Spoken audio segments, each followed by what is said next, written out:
Monsieur le Président. Ce contrat de plan État-région aurait pu être un formidable outil pour engager la transition écologique et renforcer les services publics dont nos territoires ont tellement besoin. Mais non, c'est un CPER du XXe siècle que vous nous présentez aujourd'hui, Monsieur le Président.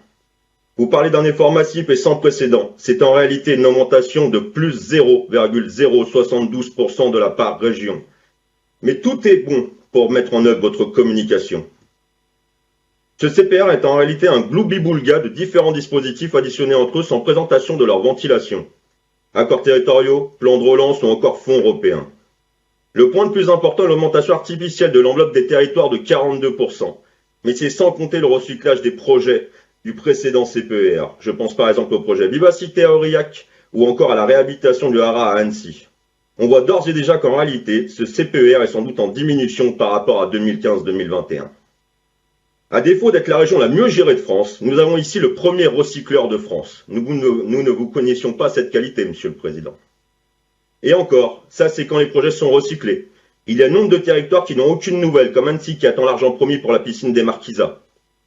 Dans vos déplacements, vous vous présentez souvent comme un chevalier blanc, dégainant des millions d'euros d'argent public pour sauver nos territoires. La réalité, c'est que nombre de projets que vous avez promis ont été laissés de côté. On ne vous connaissait pas adepte du resto basket, Monsieur le Président.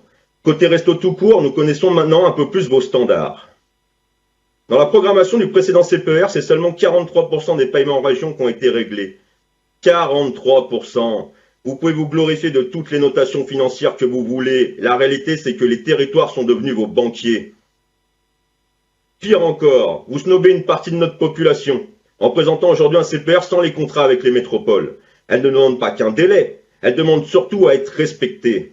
Envoyer un courrier le 18 juillet 2022 avec des projets imposés ne prenant pas en compte leurs demandes et exiger un retour pour le 2 septembre 2022, c'est tout simplement une insulte aux 2,6 millions d'habitantes et d'habitants de nos métropoles. Vous passez votre temps à nous dire qu'il ne sert à rien de mettre en place des critères dans nos dispositifs régionaux parce que, je cite, les maires savent de quoi ils ont besoin.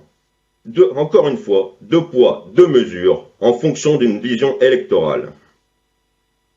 Dans ces documents, vous arguez d'une concertation très importante. L'exemple des métropoles en dit déjà long.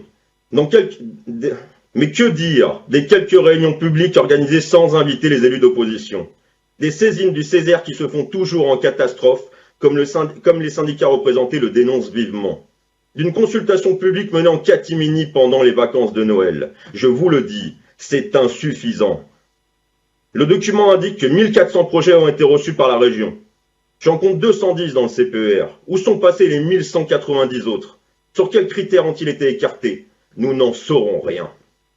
La loi prévoit des bilans d'exécution du CPER tous les ans. Que s'est-il passé depuis 2018, date du dernier bilan? Parlons maintenant des territoires, car c'est aussi symptomatique de votre manière de faire de la politique. Reportons les chiffres au nombre d'habitants. La Haute-Loire, le Cantal et l'Allier arrivent largement en tête, avec respectivement 394, 380 et 333 euros par habitant. A contrario, le Rhône et la Loire ont droit à 3 fois moins. On vous reconnaît bien là. Vous annoncez également des rénovations et des constructions de lycées. 0 € pour le Rhône, le Puy-de-Dôme, la Haute-Loire et le Cantal. Cela me rappelle une discussion avec une bande de jeunes à Arlande cet été. Ils fustigeaient la région car ils mettaient 50 minutes pour aller au lycée le matin. Je vous invite à aller écouter un peu plus les vrais besoins de la population. Côté projet, c'est la folie des grandeurs, comme par exemple dans l'Ain, la maison du Petit Prince à près de 18 millions d'euros, ou encore le Vélodrome en Haute-Savoie dont le coût est de 72 millions d'euros. Vous aimez les projets qui brillent, ceux où vous pouvez communiquer fortement, installer vos panneaux bleus et où vous pourrez organiser vos dîners des sommets. Enfin, la transition énergétique et écologique ne représente que 7% du budget total alloué par la région. 7%. 7% pour répondre aux défis du XXIe siècle en pleine crise énergétique et après un été caniculaire. C'est de l'inconscience et vous en serez redevable devant les générations futures. C'est encore plus atterrant quand on regarde le détail. 20 millions d'euros sur l'énergie. Vous pouvez faire de longues tirades sur Facebook pour faire croire aux gens que vous y connaissez quelque chose à ce sujet. Mais dans la réalité, vous prévoyez d'accompagner 15 000 projets avec cette somme, soit 1 300 € par projet pour 0,3% des logements de notre région. C'est ridicule. Plus de soutien au PCET, à la qualité de l'air et à ces 48 000 morts prématurées par an. C'est inadmissible. Sans parler des subventions pour l'irrigation. Vous n'avez donc rien appris pendant les sécheresses de cet été. Pourtant, il me semble bien vous avoir vu mimer une larme devant un glacier. Côté montagne et fleuves, alors que ce sont des territoires les plus vulnérables au dérèglement climatique, vous leur octroyez une enveloppe de 124 millions d'euros, 4% du CPER. La prochaine fois que vous parlerez de nos montagnes, les gens vous rappelleront que vous leur avez laissé des miettes dans ce document.